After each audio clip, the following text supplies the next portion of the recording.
Ada satu pertanyaan yang itu sering ditanyakan berulang-ulang kali oleh orang yang ketika ingin belajar tentang entrepreneurship ataupun kewirausahaan, yaitu apa bedanya antara wirausaha dan wira swasta. Nah, pada video kali ini kita akan bahas tentang apa perbedaan antara wirausaha dan wira swasta. Untuk memudahkan kita memahami perbedaan keduanya, saya akan memberikan sebuah ilustrasi, ya, ilustrasi untuk memudahkan kita untuk memahami apa perbedaannya. Nah, anggap saja kita memiliki tokoh. Tokoh pertama adalah si A. Ya, A bisa siapa saja ya, bisa Anto, bisa Andi, bisa Ayu, bisa Amel. Nah, A ini adalah seorang mahasiswa yang kemudian baru lulus kerja, baru lulus dari kampus. Nah, ketika baru lulus kampus, Amel, ya kita sebut saja si A ya. Si A ini itu tertarik untuk berbisnis dan akhirnya dia menemukan satu bisnis yang dia sukai karena A ini senang masak, A ini senang bikin kue. Akhirnya yang dilakukan oleh A ya yaitu adalah dia berbisnis kue. Ya, dia buat produk berupa cemilan-cemilan yang itu dipasarkan ke kantor-kantor dan sebagainya. Nah, yang dilakukan oleh A ini adalah dengan tabungan yang dia punya dan kemudian sedikit pinjaman dari orang tua, dia mulai membuat sebuah kue. Ya, ini kue. Nah, yang dilakukan yaitu dia pergi ke pasar, dia pergi ke toko bahan kue, kemudian dia beli berbagai macam bahan dengan alat yang ada di rumah, dia mulailah mengolah bahan itu menjadi sebuah kue.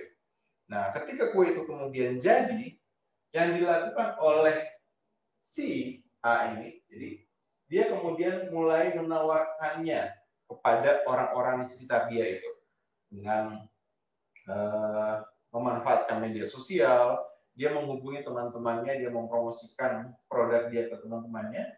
Kemudian ketika ada yang order, dia kemudian mengantarkan kue tersebut kepada konsumen, kepada pembeli. Hingga akhirnya setelah kue itu habis, keesokan paginya yang dilakukan oleh A, dia kemudian apa? Pergi ke toko ataupun mulai mengolah kue tersebut hingga menjadi ya kue. Jadi yang pertama yang dilakukan adalah dilakukan produksi. Nah, dia memproduksi barang, kemudian dia lakukan step selanjutnya adalah promosi. Setelah promosi, kemudian dia jualan, dia packing, kemudian kue itu diantarkan. Nah, setelah selesai dia jual, nah akhirnya menjadi uang. Dan uang inilah yang kemudian dijadikan modal lagi untuk beli bahan lagi, produksi lagi, promosi lagi, jualan lagi, kemudian dapat uang, dihitung lagi, beli bahan lagi, produksi lagi, promosi lagi, jualan lagi, dan seterusnya. Nah, A memiliki siklus harian seperti ini. Dan itu berlangsung bertahun-tahun.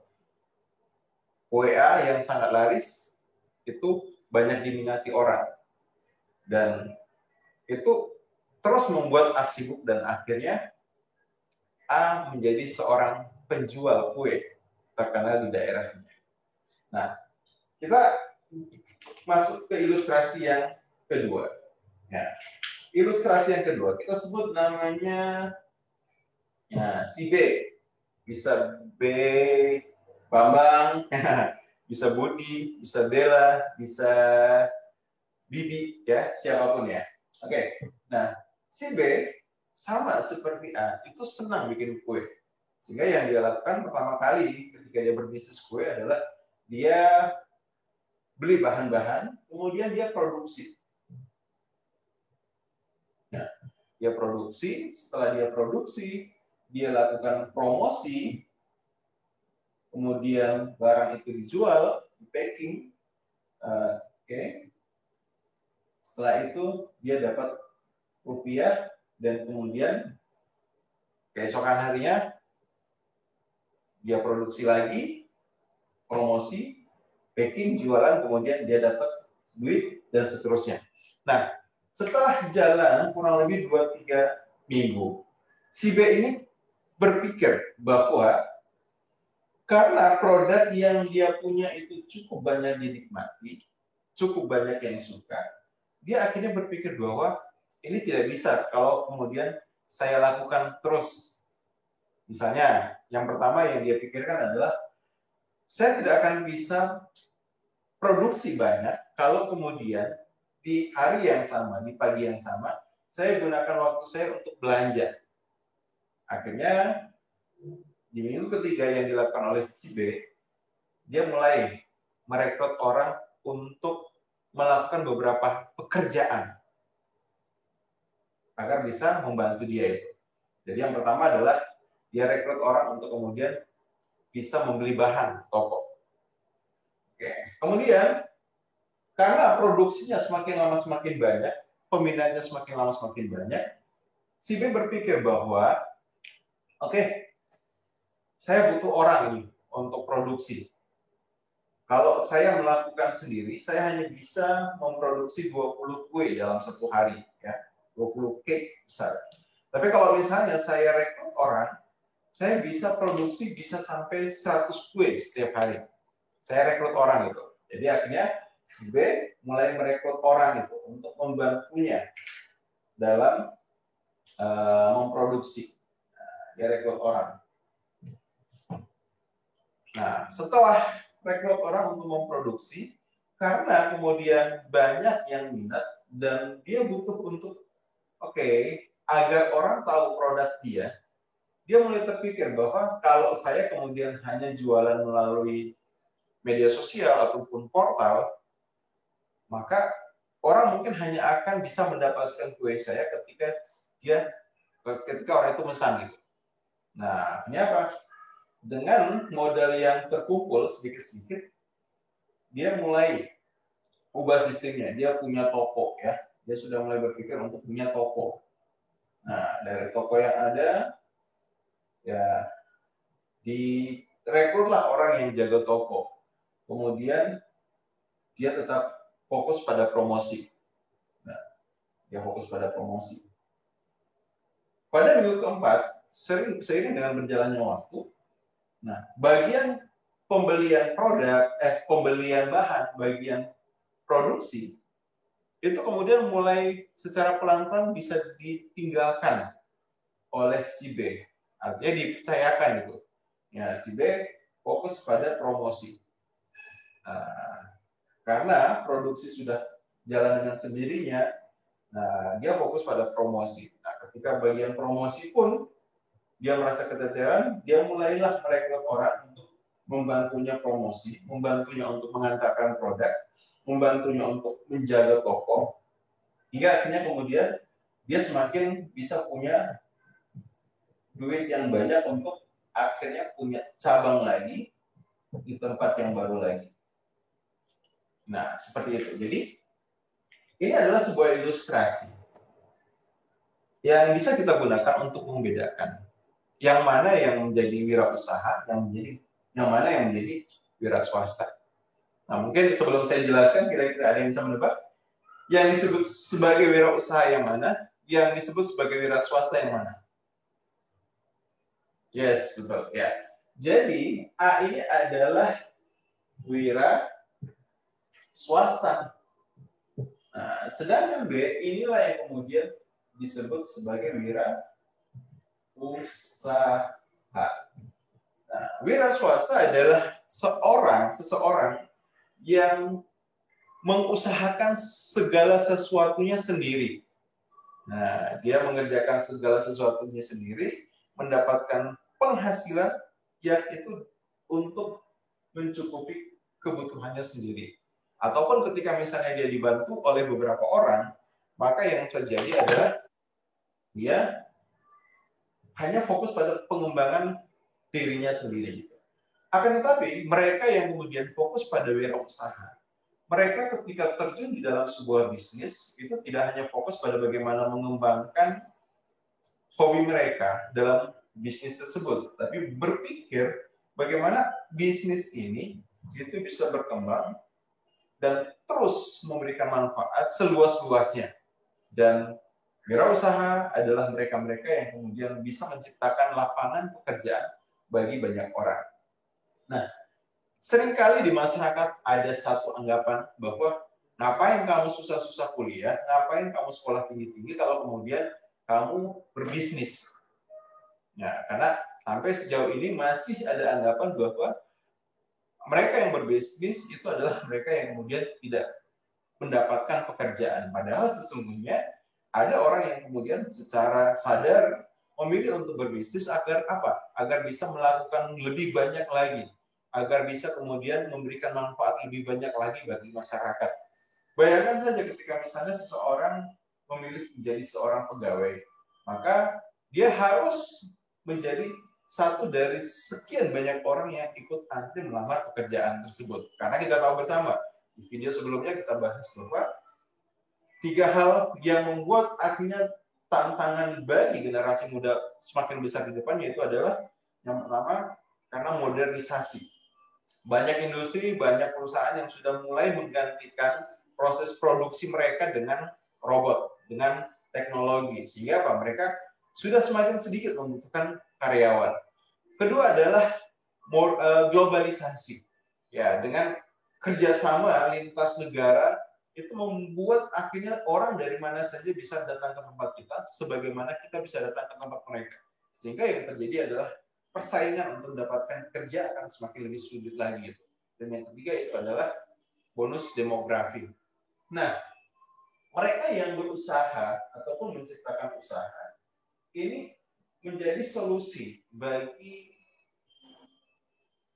kesejahteraan secara lebih luas bagi masyarakat sekitar ataupun kemajuan bagi bangsa ini.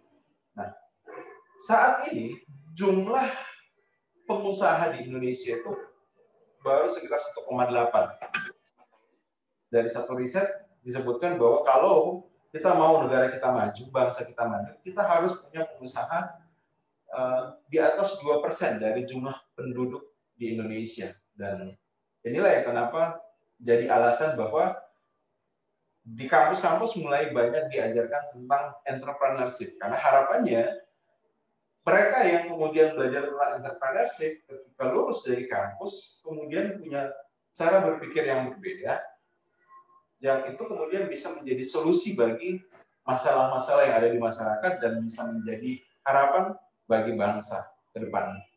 Oke, nah kembali lagi tentang anggapan bahwa hanya orang yang tidak bisa bekerja yang kemudian akhirnya fokus berbisnis. Itu adalah sesuatu yang totally keliru. Kenapa? Karena entrepreneurship, menjadi seorang wirausaha itu adalah pilihan. Ya, adalah pilihan. Ketika kita memilih untuk menjadi wirausaha, maka kita melakukannya secara sadar. Dan inilah yang kemudian bisa membantu kita ketika membangun sebuah bisnis akan jauh lebih mudah, lebih berhasil dibandingkan mereka yang berbisnis hanya karena faktor keterpaksaan.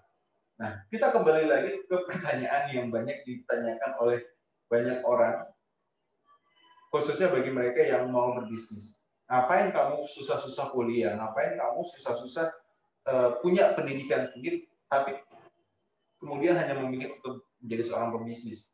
Nah, memang tidak ada yang salah dengan pertanyaan itu ataupun pernyataan itu. Ketika misalnya mungkin kita yang belajar di kampus ataupun punya pendidikan berbisnis namun hanya terpaku pada menjadi seorang wira swasta. Kenapa? Karena harapannya sarjana yang kemudian berbisnis itu harus lebih baik dari mereka yang tidak sarjana ketika berbisnis. Mohon maaf, saya bukan kemudian melakukan sebuah perbandingan mereka yang sarjana lebih baik atau tidak, tapi paling tidak seperti ini. Dalam hal cara berpikir, mereka yang memiliki pendidikan lebih itu harus lebih dibandingkan dengan mereka yang tidak mengenyam pendidikan secara langsung. Nah, kita lihat di sekitar kita itu. Banyak di sekitar kita itu bisnis yang dia maju, dibuka dan kemudian berjalan hingga bertahun-tahun tanpa adanya perubahan. Kalau kita lihat misalnya mungkin bagi Anda yang pernah ke pasar, maka Anda akan melihat bahwa di pasar itu ada lapak-lapak pedagang yang dia bertahun-tahun berdagang tanpa kemudian terlihat ada perubahan signifikan dalam kehidupan ataupun dalam dagangan dia. Nah, jadi kalau tahun ini misalnya jualan rempah-rempah, maka 10 tahun, 20 tahun, 30 tahun lagi beliau masih jualan rempah-rempah di tempat yang sama. Sementara ada orang yang tahun ini dijual rempah-rempah, tapi tahun depan kios dia menjadi 2. 10 tahun kemudian dia tidak lagi menjualan dia tidak hanya jualan rempah-rempah di kios-kios kecil yang juga banyak, tapi dia jualan di sebuah supermarket karena dia juga akhirnya dengan modal yang dia punya, dia bisa punya sebuah supermarket. Maka ini juga adalah satu contoh yang membedakan antara entrepreneur dan antara wirausaha dan wira swasta. Nah, harapannya ketika Anda menjadi seorang pebisnis, maka jadilah pebisnis yang dia merupakan wirausaha, bukan sekedar wira swasta. Seorang wirausaha, dia ketika berbisnis, yang dia pikirkan adalah bagaimana kemudian setelah bisnisnya jalan, bisnis ini bisa berjalan secara otomatis, secara autopilot. Secara autopilot itu seperti apa? Artinya tanpa harus ada kehadiran dia di situ, bisnis itu tetap jalan. Dan itulah yang sebenarnya diharapkan bagi mereka yang kemudian belajar mata kuliah entrepreneurship, ketika terjun di dalam sebuah bisnis, tidak terjebak kemudian hanya sekedar buka saja dan kemudian menunggu bisnis, tapi berpikir sebagai orang wirausaha yang ketika bisnisnya sudah dibuka, dia mulai berpikir bagaimana bagian-bagian di dalam bisnis itu didelegasikan sehingga dia bisa fokus untuk mengembangkan produk, mengembangkan pasar, mengembangkan bisnis, dan semakin lama bisnisnya semakin besar. Seperti itu. Nah, di video selanjutnya saya akan bahas tentang bagaimana mindset seorang wirausaha dan seorang wira swasta. Karena mindset inilah yang kemudian akan mempengaruhi bagaimana seseorang ketika menjalankan bisnisnya. Terima kasih. Sampai jumpa di video selanjutnya.